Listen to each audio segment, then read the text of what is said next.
I'm here today to introduce, I'm very happy to introduce our very own Professor Kwame Oltu, who is the lead organizer of the Colloquium. Professor Oltu is an assistant professor of African American and African Studies at the Potter J. Woodson Institute for African American Studies. His research interests include issues of sexual citizenship, race, gender, and sexuality, neoliberal racial formations in post-colonial Africa, and queer of color theorizing. His first book, which is forthcoming, is titled Amphibious Subjects, Satsoi and the Contested Politics of Queer Self-Making in Neoliberal Ghana, which is an ethnographic investigation of how self-identified effeminate men, known as Satsoi, navigate homophobia and the increased visibility of LGBT human rights politics in post-colonial Ghana. Professor Oltu received his PhD in cultural anthropology from Syracuse University in 2016. Today, he's going to be talking to us about his new and exciting research project, and his talk is titled Impossible Frontiers, Techno-Queer Bodies, Racialized Capitalism, and a Decolonial Queer African Reading of an E-Wisdom. Please join me in welcoming Professor Oltu.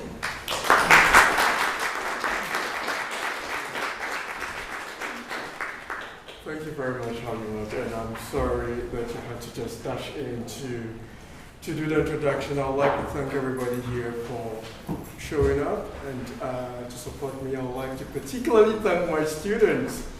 Good for you. And I would like to thank everyone else. I really do appreciate the company.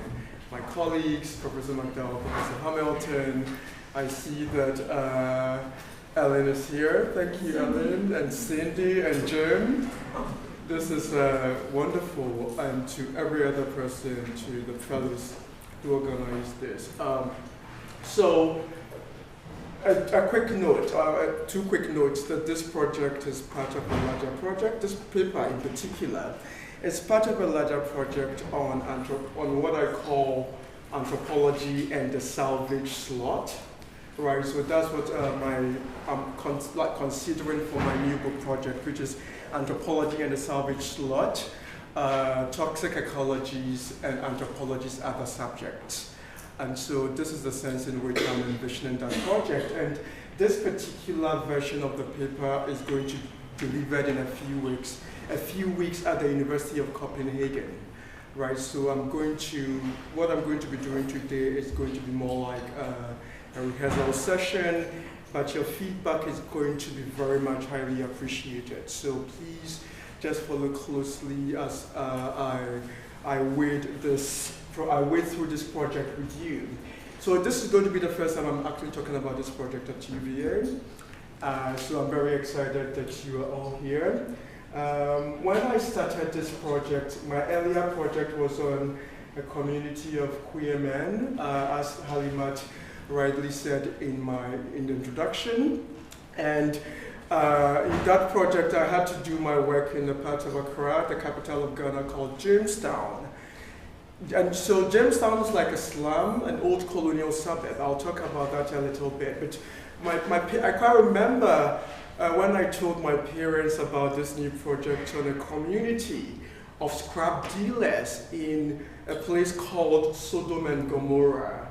Right, my parents were like, well, how come somebody with a PhD, right, is interested in homosexuals and scrap dealers and criminals? Why did you get a PhD, right?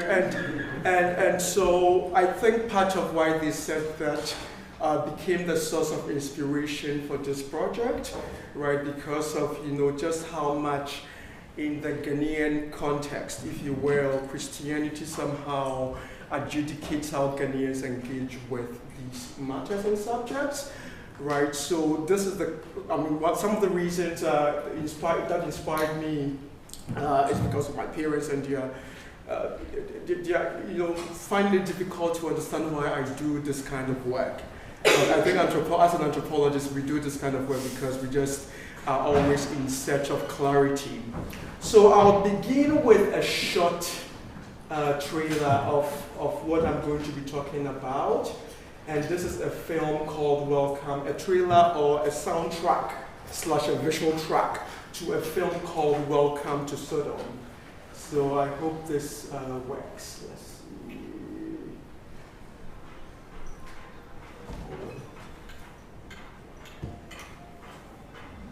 On the piano. On the wall. On the wall. Oh, on the wall. Thank you, Kiara. Is this one? Can you come help me here, please? No. Let's continue with this one. Listen. You are welcome. No, listen. You are welcome. Yeah, shut you.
So if you want to visit, there's a website for the film called Welcome to Sodom, which is right here.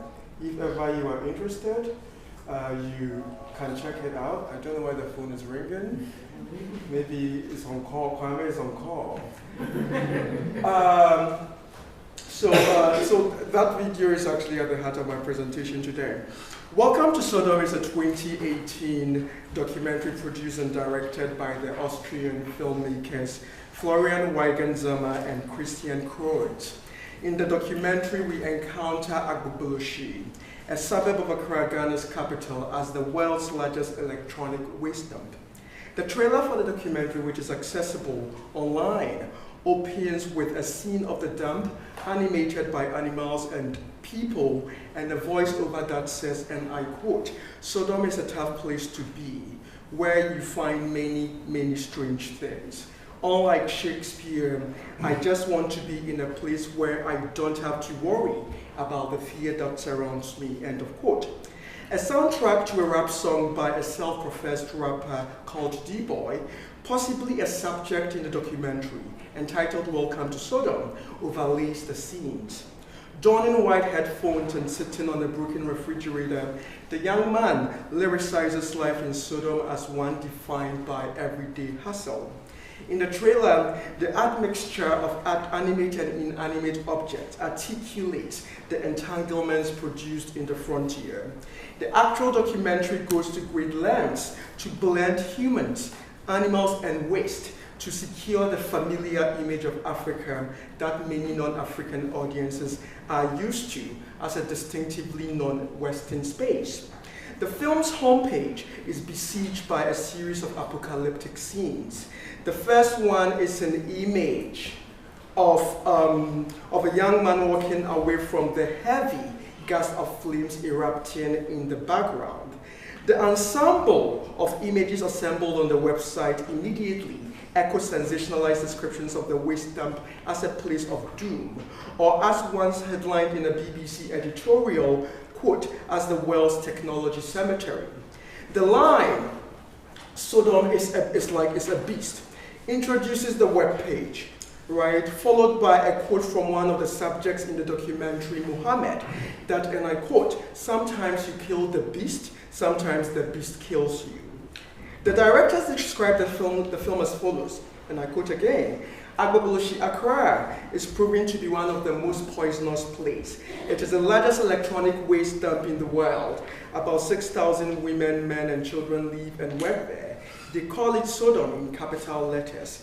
Every year, about 250,000 tons of sorted out computers, smartphones, air-conditioned stands, and other devices from a far away electrified and digitalized world end up here, shipped to Ghana illegally. The content of the documentary's description achieves the distinction that it seeks to eschew, a distinction that separates Ghana/Africa from the electrified/digitalized West. Yet, such distinction comes under pressure. For instance, the relationships that the men on the dump have with the obsolete technology deposited there electrifies, if not toxifies, their bodies. While some will argue that the documentary is perhaps well-intended, it problematically reinforces the idea that Agbogbloshie is home to the world's largest electronic waste dump, although e-waste is just but a fraction of the waste that ends up there. Welcome to Sodom does not only homogenize waste. In fact, by calling the area Sodom, it flattens out the geographic, cultural, political, historical, and economic details that define this geography. That the area comprises of two adjoining suburbs, namely Agbogbloshie and Old Fadama, is elided, as is the fact that Sodom and Gomorrah is originally not what the area is called. Like documentaries obsessed with marginalized communities in Africa and Africa as a marginalized continent, the film rehearses the same pseudo-humanistic tropes that weaponize visual technology to cast Africa as a frontier. Since I've done work on LGBT human rights politics in Ghana, I was immediately reminded of the controversial film, BBC documentary, entitled The World's Worst Place to Begin, which pathologized Uganda as, quote, the heart of homophobic darkness. Welcome to Sodom then represents what Manthia Diawara calls humanitarian Tarzanism in his book, African Film, New Forms of Aesthetics and Politics. There, Diawara argues that the West thinks it can solve Africa's problems just by landing there, handpicking some people, and organizing them to fight against ignorance, disease, and corruption. End of quote. In this project, I suggest that all the rage about Agbogbloshie being the world's largest e-waste dump follows in a genealogy of representations that cast Africa ahistorically as a continent in need of non-African rescue. I suggest that, like the queer bodies that I studied in my first project, the community of scrap dealers, most of whom originate from the northern regions of Ghana, embody a non-normative status because of their combined ethnic, regional, religious, and class backgrounds. A decolonial queer African reading proposes that Africa has always been a frontier, that is to say, a queer geography integral to the constitution of Western supremacy and normativities. As Stella Nyanzi and Kathy Cohen have suggested in different contexts on the subject of queerness, a more capacious and transformative queer politics can be possible only if we jettison gender and sexual desire as the central tenets of queerness. Nyanzi asks, and I quote, "If queer is allowed to be queer, why are boundaries of inclusion and exclusion forcibly drawn, and usually based on essentialist readings by others of the perceived body and the scrutiny," end of quote. Similarly, Cohen points out that the normative category of heterosexuality, wedded to other normative categories, race, class, nationality, ethnicity, gender, fortify disciplinary regimes, making it difficult for marginal subjects to mobilize against structures of oppression. Cohen pointedly envisions, and I quote, "a politics where one's relation to power, and not some homogenized identity, is privileged in determining one's political comrades." For instance, she recommends a politics where non-normative and marginal position of punks, bulldoggers, and welfare queens can become the basis for progressive, transformative, collaborative work. If there is any truly radical potential to be found in the idea of queerness and the practice of queer politics, she maintains, it would seem to be located in its ability to create a space in opposition to dominant norms, a space where transformational political work can begin. The community of scrap collectors resides in the slums of Agbogbloshie, often used interchangeably with Old Fadama and Sodom and Gomorrah, adjoining suburbs that sit on the banks of the Ojo River. The Ojo River is a heavily polluted water body that weaves through the city, pouring into the Atlantic Ocean via the Koli Lagoon. I ask in this project how waste has been used as a frontier to mark what is worthy and unworthy, while at the same time revealing the paradox underscoring such demarcation. I elaborate how imperial projects of racialization that led to the unhumaning of the African body, to echo Sylvia Winter's language, arise from a distinctively European understanding of Africa and Africans as waste, resulting in the fabrication of Africa as the frontier needed by Europe to reinforce itself. How did this framework feed the colonial, slaving, civilizing, and Christianizing missions? And how are these projects the progenitors of the current efforts to rescue Africa from the thralls of underdevelopment? The sense in which I deploy frontier here is akin to Mary Louise Spratt's contact zone, which captures those, and I quote, social spaces where cultures meet, clash, and grapple with each other, often in context of highly asymmetrical relations of power, such as colonialism, slavery, or their aftermaths as they are lived out in many parts of the world today, end of quote. Agbogbloshie constitutes a contact zone. There, we see the metamorphosed product of those regimes of anti-blackness, transatlantic slave trade, colonialism, racial apartheid, and the currents of racial capitalism. To put flesh on the terms guiding this project, I will share a brief ethnographic anecdote later on in the presentation that discusses my encounter with Aliu, a young scrap dealer.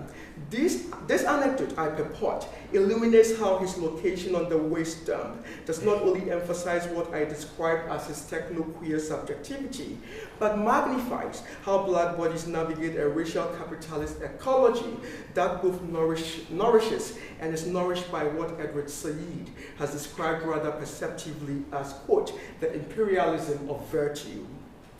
What exactly is waste? As a noun, waste is defined in the Oxford English Dictionary as an, and I quote, uninhabited and uncultivated country, a wild and desolate region, a desert wilderness. Here, waste is deployed in a rhetorical sense, but translates rather effectively into the politics undergirding land occupation, especially when we consider how colonialism in its various forms, settler exploitation, internal and surrogate, has relied on the idea of terra nullius to justify the occupation of territories without its borders. In the adjectival sense, waste can define, for example, and I quote, a piece of land not cultivated or used for any purpose, and producing little or no herbage or wood, and in legal parlance may refer to a piece of such land not in any man's occupation, but lying common. This adjectival usage reinforces the sense in which waste is employed as a noun. It can also be used to describe a state of devastation, such as we see in the sentence, a region of desolation or state of abandonment. The latter iteration is clarified by the anthropologist Joao Bill's notion of zones of social abandonment, which captures that space where some bodies are made to waste away. Now, wasting away is a verb. For instance, we say to waste, to articulate the action or process of wasting, or to turn to the OED once more, useless expenditure or consumption, squandering. In the instance where waste describes material that is no longer useful, it is understood as, quote, refuse matter, unserviceable material remaining from any process of manufacture, the useless byproducts of any industrial process, material or manufactured articles so damaged as to be useless or unsaleable. Figuratively, this reading can also be taken to imply offscourings, dregs, worthless people. In at least all the senses above, waste matter is not only animate, but inanimate, and such matter is not reducible to time and space. Waste terms are clearly rather layered domains, and as I suggest from here onwards, are frontiers insofar as they mark the difference or establish distinctions between bodies and objects and even time. In that respect, frontiers are not merely spatial, but also temporal. The anthropologist Johannes Fabian, in his book Time and the Other, How Anthropology Makes Its Object, deduces that time can be problematically used to mark borders between cultures, and the terms evolved and devolved, progress and retrogress, serve the dual function to dangerously differentiate between societies by reproducing and justifying the very hierarchies that arise from them. While the sense in which I use frontier emphasizes its spatial signification, it is apparent that the accumulation of obsolete material or waste also reeks of time.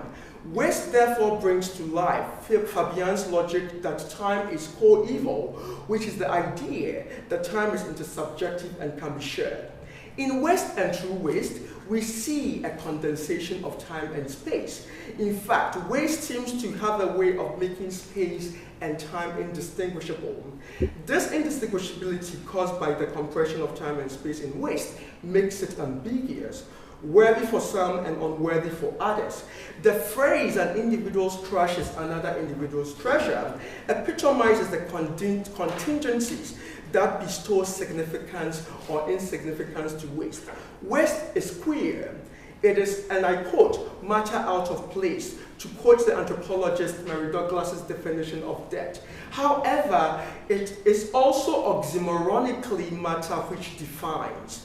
Such, it seems, has been the Western world's relationship to Africa, which, as the historian Walter Rodney perceptively documents in his book entitled How Europe Underdeveloped Africa, has been paradoxically marked by extraction and deposition. For example, the deposition of obsolete technology in many non-Western countries, especially in countries in Africa, does not only reinforce the narrative that Africa is a developing continent, but indeed blithely nourishes racist descriptions of the continent as the heart of technological darkness, or as can be surmised from the innocuous Welcome to Sodom documentary, a continent that is unelectrified and undigitalized. It is unsurprising then that the circulation of these films invites efforts to send second-hand technology as foreign aid to bridge the digital divide. Projects that unevenly retain Africa in the zone of technological backwardness. Arguably, these rescue efforts rather heighten the conditions that led to the production of the digital divide, leaving in their wake zones of technological contamination that attract Western humanitarian intervention. Thus continues the project to retrieve Africa from an underdeveloped state, which locks the continent in a cycle of ruination. The anthropologist Ann Stoler suggests in the essay entitled, and I quote, Imperial Debris, Reflections on Ruins and Ruination, that the cycle of ruination relies on racialized relations of allocations and appropriations. She asked pointedly, how do imperial formations persist in their material debris, in ruined landscapes, and through the social ruination of people's lives? In the same light as Tola, I intimate that the formations of imperialism ruin African bodies, and in so doing, asymmetrically reconstitute the black body as the necessary frontier of wideness through time and space. Now, I'd like to focus on how the African body then becomes this a frontier, if you will, of wideness. Some key essays by Chinua Achebe and Sylvia Winter, among other scholars, have attempted to analyze the black body in the context of imperial formation.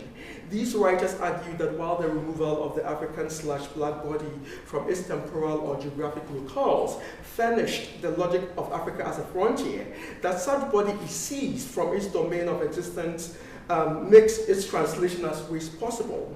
In a manner akin to Douglas's felicitous extrapolation of death as matter out of place, the sense of displacement that ensued from the removal of the black body from their own sense of humanity, their socio-historical, cultural sense of place, constituted those forges in which African bodies were cast as waste within the colonial and enslaving expeditions conducted under the guise of European civilization. Both Achebe and Winter underscore how the production of blackness becomes a formidable force in the creation of empire, suggesting that the differentiation of Africans from Europeans serves the ultimate purpose of unhumaning the African. In his critique of Conrad's Heart of Darkness, in his controversial essay, An Image of African Racism in Conrad's Heart of Darkness, Achebe remarks, and I quote, "Quite simply, it is a desire one might indeed say, that the need in Western psychology to set Africa up as a foil to Europe, a place of negations at once remote and vaguely familiar, in comparison with Europe's own state of spiritual grace, will be manifest." End of quote. For Achebe, the veneration of Europe required the vitiation of Africa, and the racist ritual of setting Africa up as a foil positioned the continent as the frontier from which Europe configured itself. A topography of contamination and animality, what Winter describes elsewhere as a landscape devoid of culture, African inhumanity determined European humanity. With deep conviction thus, Achebe elaborates how Heart of Darkness projects the image of Africa as the other world, the antithesis of Europe and therefore of civilization, a place where man's vaunted intelligence and refinement are finally mocked by triumphant bestiality. End of quote. In the chapter entitled Sepulveda Syndrome in Sylvia Winter's unpublished manuscript entitled Black Man Metamorphosis, she offers a withering critique of one Jeunesse de Sepulveda's unsavory reading of indigenous and African bodies in the New World. Sepulveda, in the 14th century, justified Spanish colonization of the Americas, claiming that indigenous peoples required European civilization to become human. According to Winter, the Sepulveda of the neoliberal nation state.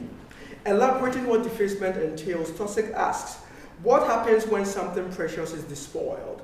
It begins with the notion that such activity is attractive in its very repulsion, and that it creates something sacred even in the most secular of societies and circumstances.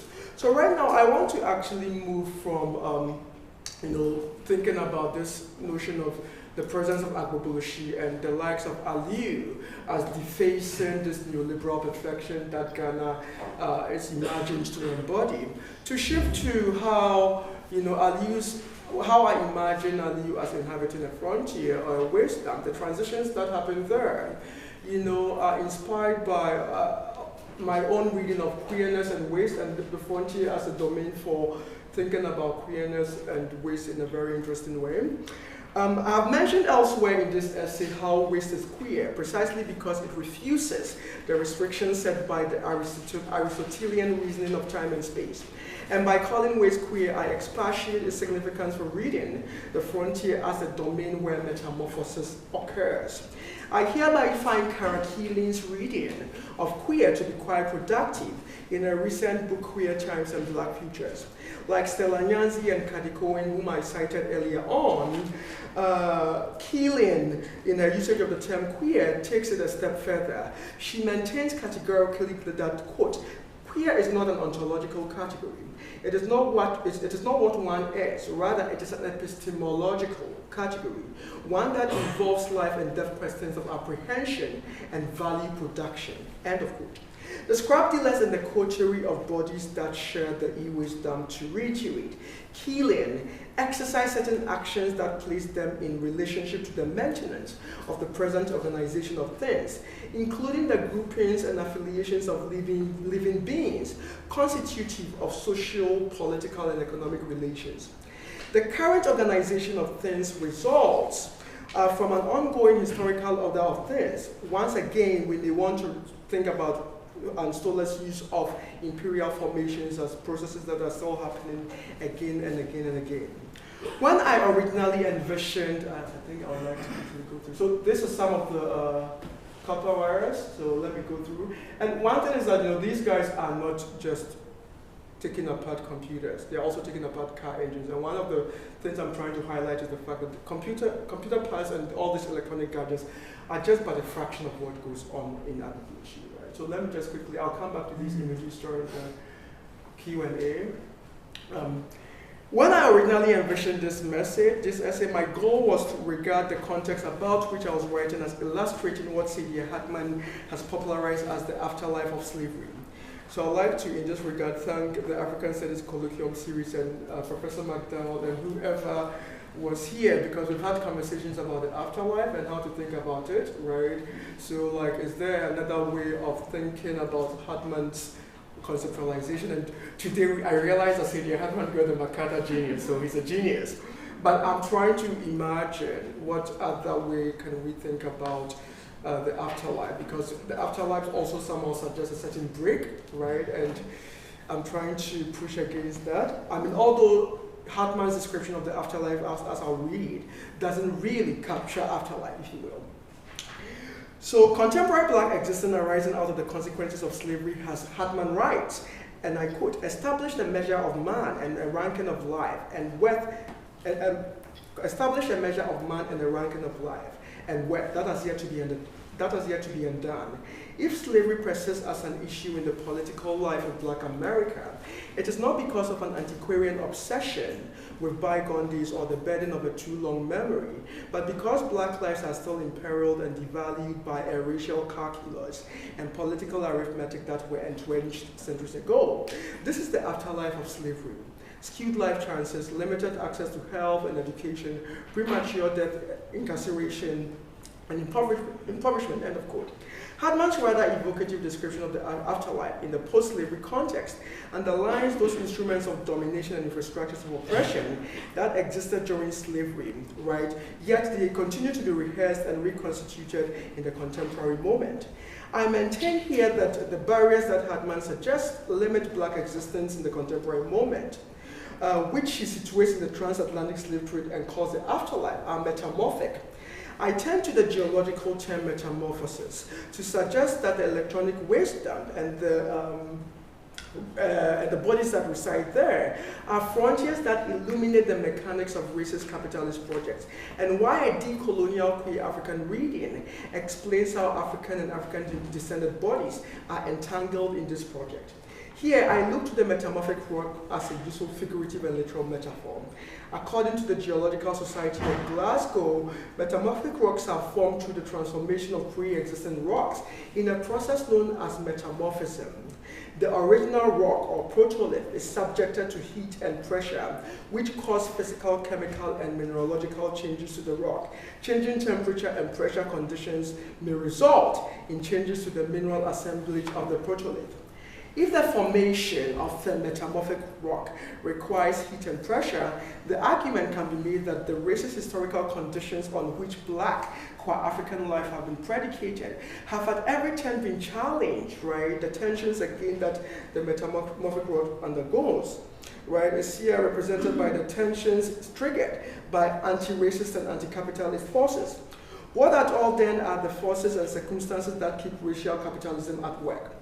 Although racial capitalist domination may change in form, as Cedric Robinson has pointed out, its epistemology, the racial logics that cast African and African bodies as a frontier, as labor and as waste remains the same.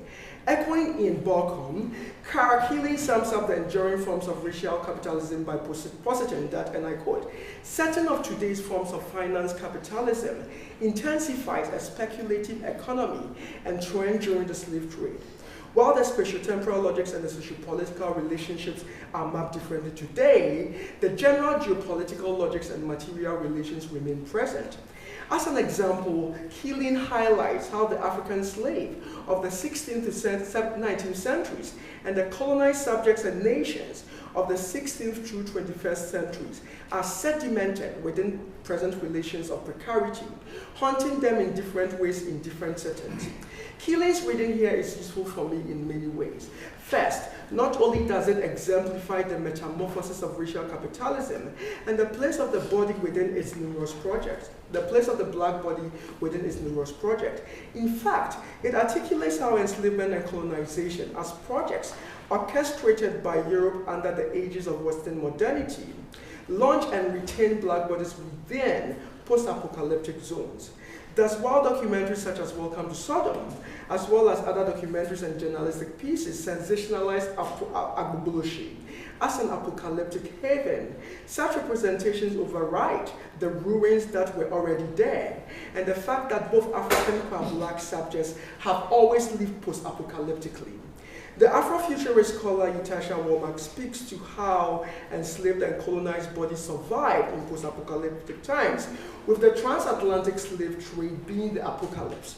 The downside in Agbogbloshie is thus a post-apocalyptic condition that scrap dealers such as Aliyu have to navigate, right, as post-apocalyptic subjects. Against this backdrop, it is apparent that Aliyu and his friends lead lives suspended in webs of precarity and the unknown, and that their navigation of this treacherous landscape opens them up to multiple vulnerabilities that border on life and death. On the one hand, they are entangled with the toxins generated by the electronic waste dam, fumes that have the constituents of carcinogens and other life-threatening chemicals, and the social and natural pathogens of society, from the government to the policies that are enacted on even consumerism, racialized neoliberalism, ecological degradation, security guards, and projects of economic and structural reforms that continue to circumscribe their lives. To be clear, these are the forces that ultimately shape and structure those ecologies of suffering that constitute the nest in which Aliyu and many Ghanaians reside. Moreover, as subjects who enter into existence already impoverished, right, these bodies that are themselves frontiers, right, have to contend with their being frontiers being regulated by the Ghanaian military and the police, and the government insisting to always, squash these slums without providing any alternative for these men, right? Yet, in spite of the challenges that beleaguer him, Ali continues to conduct himself as a scrap metal dealer who envisions a better life for himself and his siblings. The money he sends back to his family in Diari are not remittances from overseas, but capital that is accrued from his local transactions and his position as a post-apocalyptic subject. Thank you very much.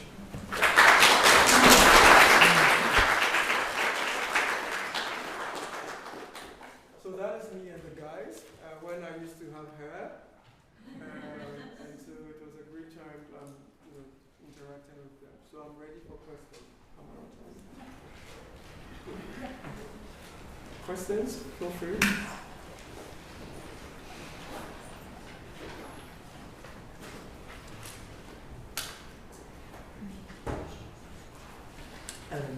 I have a question about the name. You said that the name Sodom and Gomorrah was superimposed on the original name of the place. But so who named it? Was it the people who are there, or was it other people pointing to them as outcasts or as somehow? I think it was both ways, right? That it was between their interactions with with the people who live there indigenously, the Ga people, but then I feel most of the circulation of Sodom and Gomorrah as this description comes from outsiders who try to, in using this label, distinguish themselves from the space.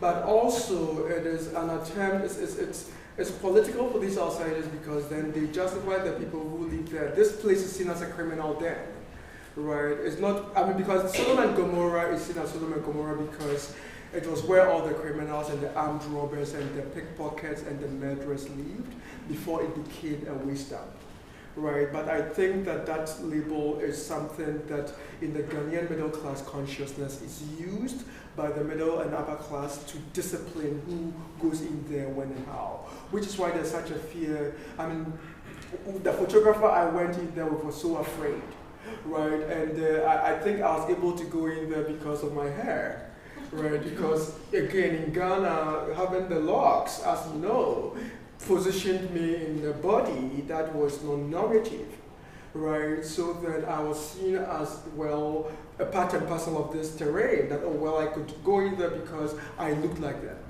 right? So it's an outside term, but they have also embraced it here. Kwame, I'm thinking, Thank you. about your previous project on the Sassoy in Jamestown, and the ways in which that ethnography positioned those men within a broad and complex set of communities, overlapping communities. So I was quite taken with the fact that that seems absent in this project. Right. How do you position these men within communities outside the dump?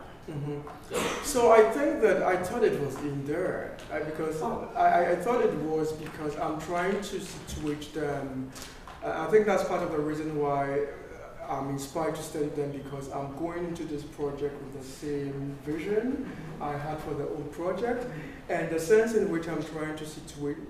Well, this is like I hate to use the term a new community, right? Because they've been there for long, right? And so they interact with a lot of other communities, like there is a Scrap Dealers Association that interacts with the Ghana Spare Parts Dealers Association, right? But again, the way I'm thinking about these bodies is that they are the Ghana Spare Parts Dealers Association is an association that is mainly by Ashantis.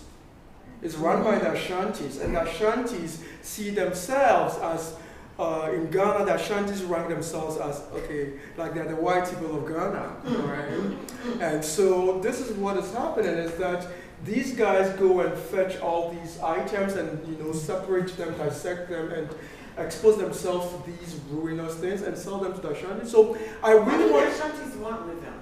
What do they do with these various dismembered objects? Oh, they sell them. They sell them to hardware stores because these are second-hand gadgets that are also sold. Or they sell them to people who actually melt them, right? And that is something that I wanted to show, that even on the dump, right, we do have, excuse me, like there are some Ashantis on the dump too, right? But they don't engage, they buy the scrap, they buy the stuff and melt them and make bowls out of them. So for example, here, these guys buy these aluminum, right? And then here you see them melting it, right? And then they pour the melted product in this kiln, and then this is the final end product, right? So, but these guys are actually positioned different. And within the community, there's a hierarchy. But seeing as it's a very new project, right, I am yet to really tease out the intricacies of Agbogbloshie itself, because it's not a homogeneous space. There is also a community of Nigerians from a particular state in Nigeria who have migrated there, and they are from what we call Imo State, right? Imo State, yeah. So these Nigerians have migrated there because they think they can make, they come in there with a sense of familiarity because they were also, you know, dealing in electronic waste in Nigeria, but they think they can earn much more money in Ghana because of the value of our currency. So they themselves within the Agbogboshi Scrap Dealers Association have their own association, but then they submit to the Agbogboshi Scrap Dealers Association, which is fundamentally run by the Northerners, right? And again, like the people who are mostly there come from a specific ethnic group in Ghana called the Dagombas, right? So you go there and they are speaking their own language. So I think as the project grows, I'll be able to get to, you know, this complexity. Right now, I'm just really focused on the appearance of these people on the stage and how they fascinate the world. Why is everyone referring to them as, the people who work on the world's largest electronic waste dump? Like, I think there's a certain fascination that I'm trying to understand before I can actually tease out this, you know, minute complexities. Yes. So I think you said a couple times that the e-waste dumps are they defy racial capitalism, but wouldn't you say that they're a product of it as well? Mm-hmm. Yes. They are a product of it as well, and that is the paradox of the e-waste dump. That's a contradiction I'm trying to actually amplify. That yes, they are the product of it, but then they also tell us about the ruinous nature, right, of this neoliberal capitalist project, right, and the fact that, you know, black people, Africans, indigenous people have to always contend with the ruinous nature of this contradiction. Yes, Stephanie. Thank you for that brilliant expose. I really like the fact that you show how that poisonous recycling process is linked to humanitarian crisis, so on the dehumanization of the black and of poor body. That started since slavery. And I was wondering if you make also the relationship between the first part of that environmental crisis, because we start with the extraction of the raw resources that causes another environmental and humanitarian crisis in Africa. They extract it, they go to the Occidental country, they produce the computer and they use it, and when they have the trash, they send it back where the first material came from. Yeah, so in the actual project, I'm going to rely on Rodney again. I'm interested in the paradox of Africa as a site of extraction and deposition. And this particular thematic allows me to tease out how Africa becomes such is a frontier again, right? We go there, we just extract, we leave a hole, we come here, and then the waste that comes out of the manufacturing process, we go there and deposit it in the hole that we leave, that we dug there to extract the waste. So yeah, I'm interested in that you know, that is there. And I think it's the reason why this is still going on, right? Because to extract, you need to have a sense of awareness that you have a place to go deposit what you're extracting. And it looks like African communities, black communities, and communities of color have become such spaces. And not just, you know, extracting resources, extracting bodies too, right? And we can see this in like the historical cycles we've seen. When black people were working in the colonial quarters, they were the waste tools, labor was used in the colonial quarters, and at the end of the day, they were made to go back into the waste, right? So that's the sense in which I'm thinking about it. And you can tell that in the US, when they say somebody lives across the tracks, for example, what does that imply, right? And in South Africa, we see that with the spatial apartheid, that people had to carry passes, right, to go work and then return to the townships, right? So then these kinds of spatial designations also feature in how I'm trying to think about the ways in which not just the bodies have been, not just resources are being weaponized, right? Or not just the resources are being seen as whatever generate waste, but then the bodies themselves, right, are entangled within a very complicated production of waste that is itself very and highly racialized. I have questions related to that also, because you talked about you know, to get this medal, they have to go out into the city. Right. Were you able to observe their interaction with people there? Do people treat them differently when Yes, they're in absolutely. different space? Yeah, they are treated like, thieves.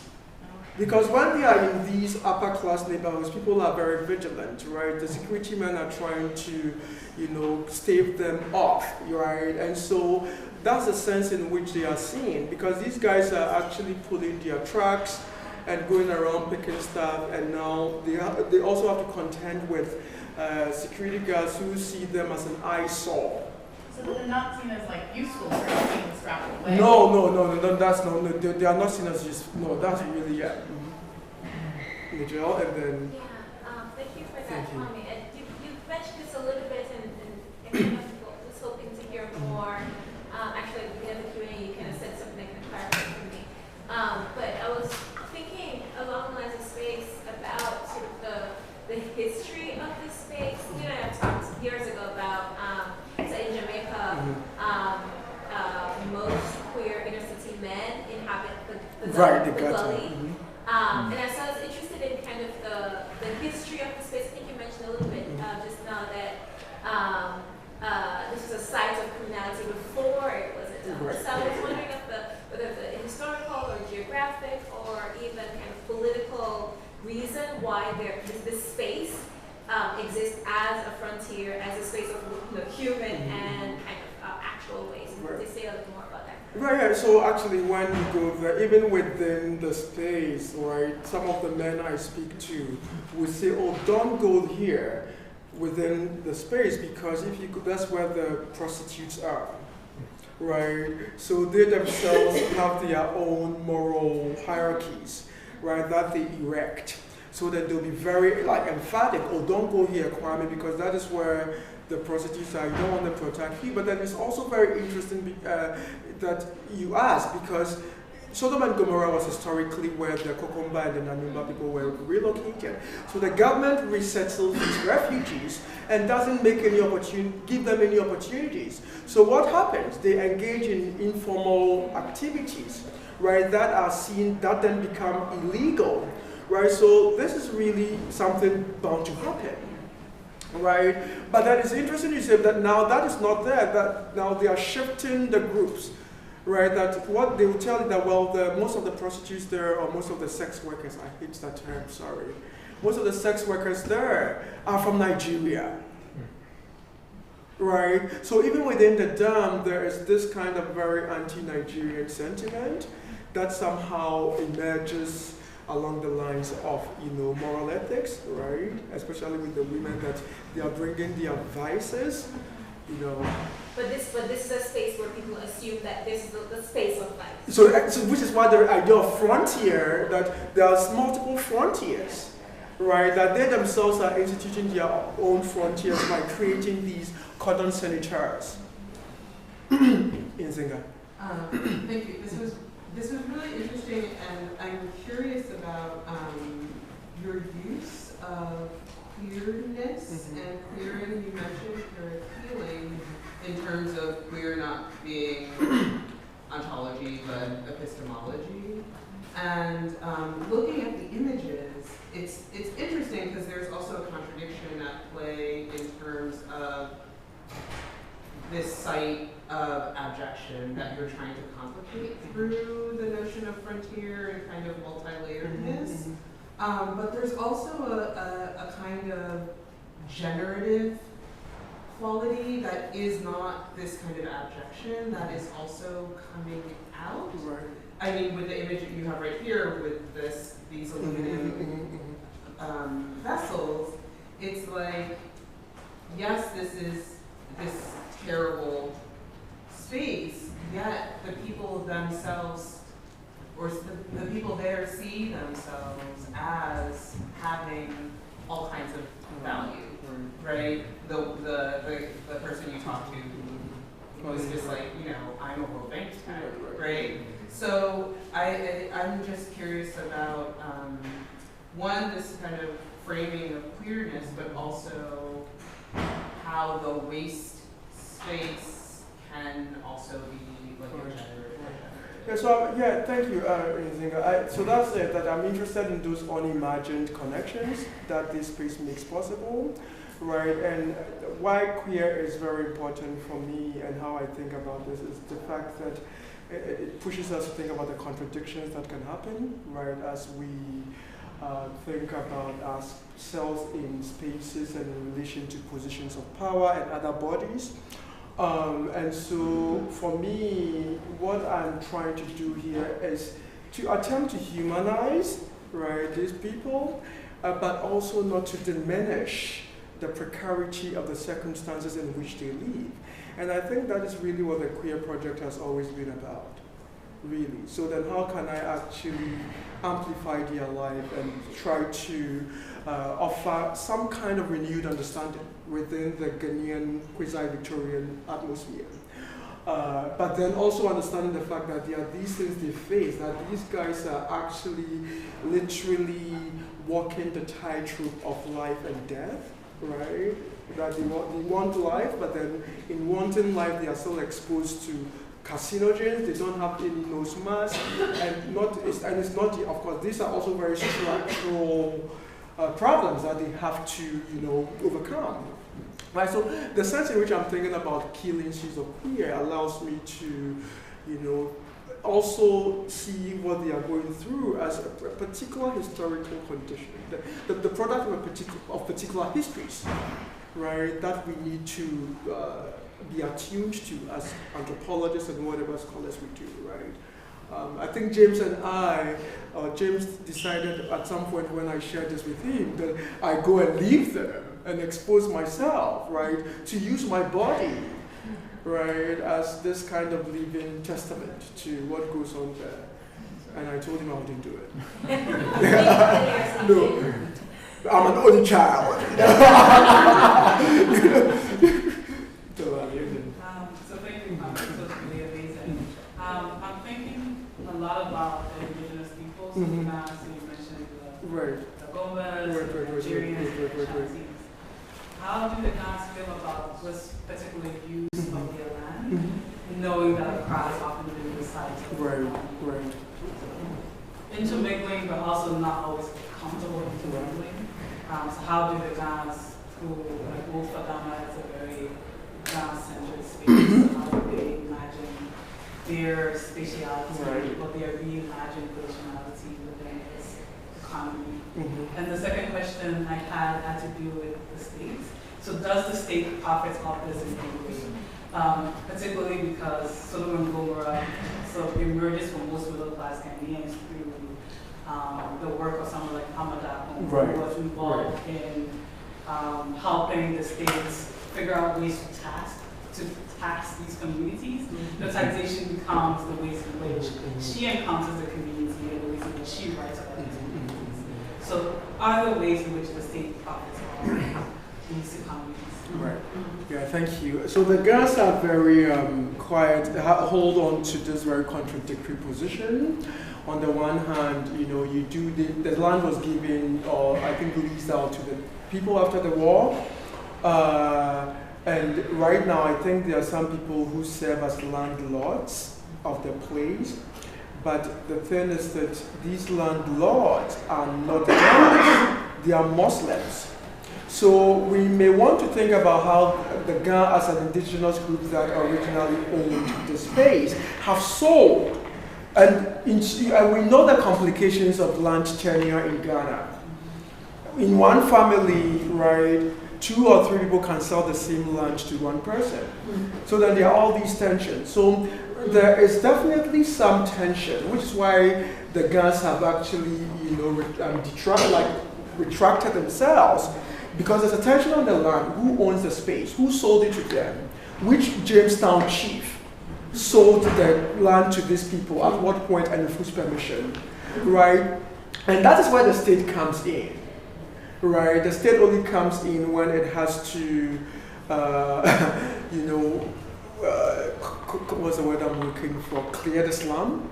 Right? But then the state is also very interesting, because the notion of the state in Ghana is that you have members of the state also importing, allowing for the importation of these second-hand technology, And then you know where they are going, but then you still want to clear the slums. Right, so the state holds, like the Ghana themselves, a very contradictory position, and that is one thing I'm trying to contend with, is that how, for example, is the Environmental Protection Agency in Ghana navigating this problem? Right, and it's very hard because it's always political, and the state has, during elections, used agbobushi as a prop. So last week, the vice president of the country went there and said, "Oh, we are not going to actually clear the slums." And the vice president is from the north, right? But then again, it's becoming a political prop because they know the elections are coming and they want votes from the people, right? So the state has, in various ways, a very complicated relationship to agbobushi, right? Yes. Thank you so much for sharing. Thank you. I was particularly taken by two things that you shared over the course of the essay. One, that frontiers are being made and remade constantly in Ghana, and you can kind of see that in your presentation based on how you're thinking about boundaries on maps and how they're actually drawn, but also how racialized bodies constitute borders of your own. And then this idea that waste also constitutes a way to think about geography itself as being made and also material, but also that waste seems to make time and space indistinguishable. And I think one of the stakes for me in your work, of many, because there are so many, is the question of terminal illness and thinking about how the borders of this place that's being called Southern England is perhaps being, those borders or those frontiers are being shifted by people's contending with terminal illness as well, as a kind of like thing that happens in a body, but also in multiple bodies, and also in the air, in the ground. So I just wanted to hear you say a little bit more about that, and perhaps a maybe more on the ground question that attends that is, how are folks in those adjacent suburbs managing relations to terminal illness, if at all, and is that a concern given that the way that that functions when you're dealing with waste in this particular way is more diffuse? Right. Yeah, thank you very much, Lina. I think that's really a good question, because when I was doing my fieldwork, one guy, a young man just died. Like the week before I got there, apparently he had died, and I asked the people, so do you know what caused his death? They were like, we don't know what happened, right? He just died, he couldn't breathe. Right, so clearly there are issues of the body, rotten, both literally and metaphorically, because of this exposure. And a lot of the time, these guys, when they are even sick, right, think, oh, they have malaria, right, because of their exposure to, this stagnant waters and everything. And some are afraid to even go to the hospital because, again, they embody a non-normative body. Right, and in many, going to the hospital, I don't know whether in the Caribbean it's like that, going to the hospital in many parts of Africa is a class thing. Right, some people wouldn't go to the hospital because they're afraid of the ways in which the doctors or the nurses will treat them, and that is it. That's not just in Africa. Seriously, they are very afraid, and especially if you can't speak English. Right, and you think that if you speak another language, you are going to be looked at in a certain way. And if you are a Northerner, not only are you a Northerner, you are also jobless. You work on a waste dump. Right, they are going to blame you for getting there. Right, for being there. So these bodies are actually having to, not only the terminal illness can also be seen as a part of a terminal problem. Right, that they have to confront. Right, so when they are sick, they would have to either use herbs or talk amongst themselves or just go to a local pharmacy to get medication.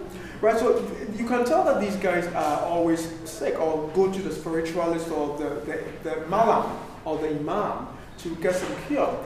Now, what was the second thing? The suburbs.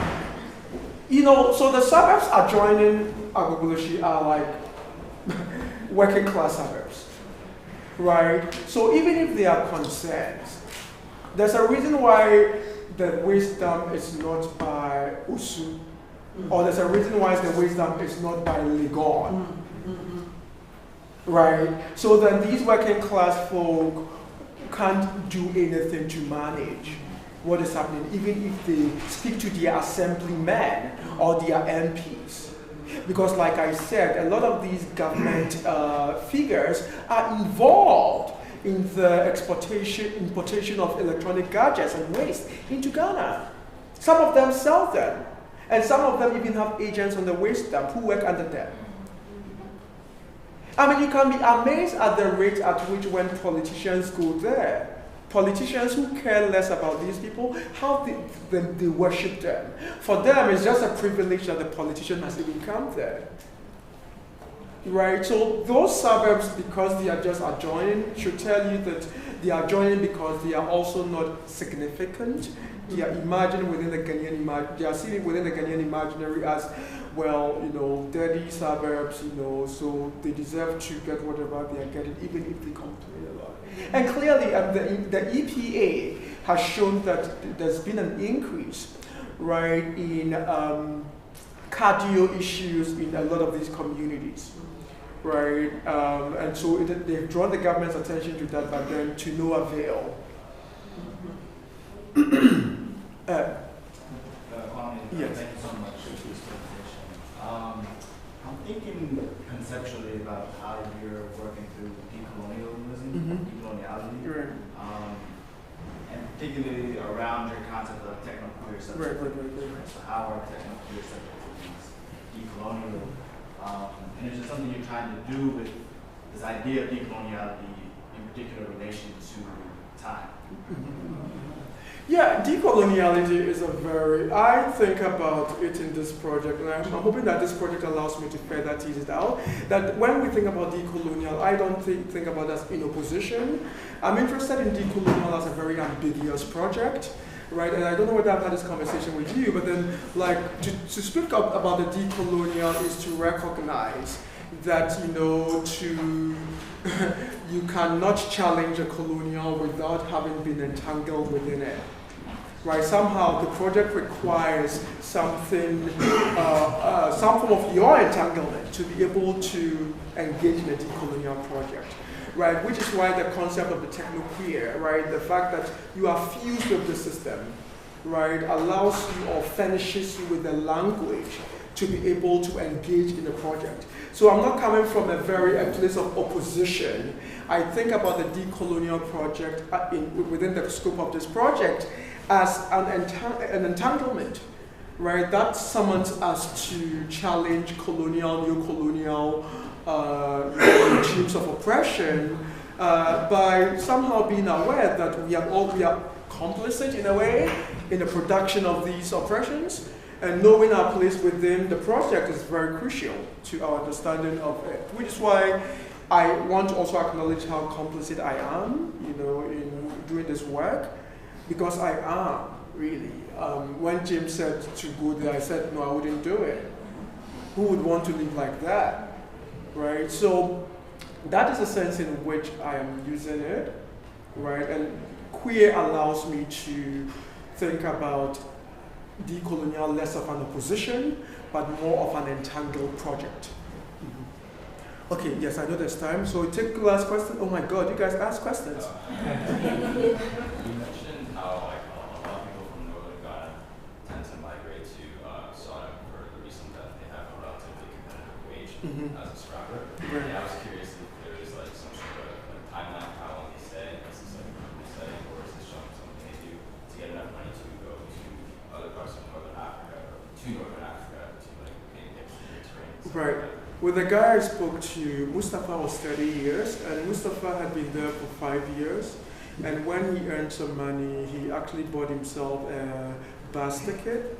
And so it's after 5 years. So the bus ticket, so he came there when he was 25. So the bus ticket took him from Ghana to Niger. And then from Niger, he had to pay some people to put him behind a Toyota Hilux pickup, which then drove him through the Sahara to Libya. But then Libya was where he ran out of money.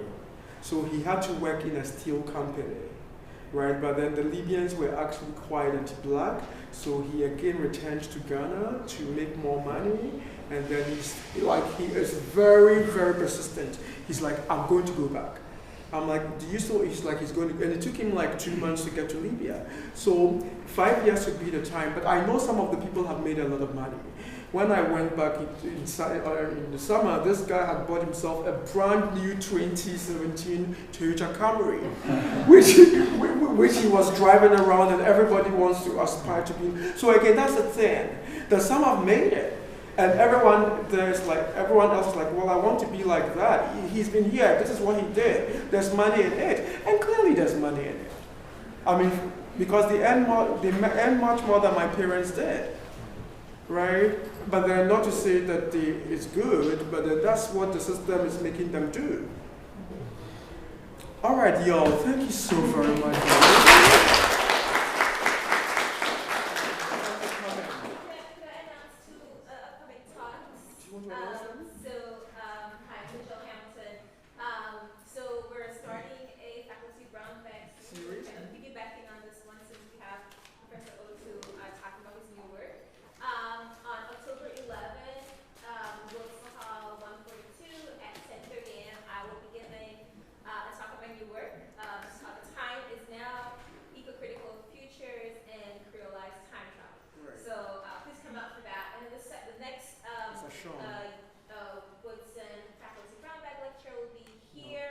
On November 6th at 3:30, so just like this one. And it's about the Hammond migration stories and the Hammond sound. This is Ashan Crowley, who's phenomenal. So please come out to either of those if you can. We look forward to seeing you for future Woodson lectures. So please come and I'll send the emails to you guys. But thank you, my students, and thank you everyone else for coming. I appreciate you.